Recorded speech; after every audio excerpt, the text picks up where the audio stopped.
You ask Tiger to solve. This deals with linear equations with one unknown. The final result is x equals 31/11.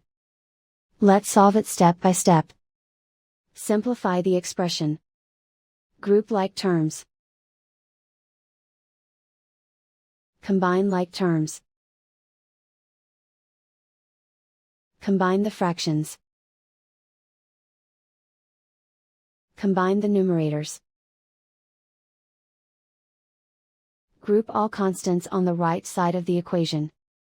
Add 18/11 to both sides. Combine the fractions.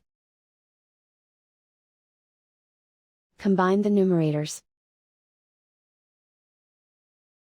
Reduce the zero numerator.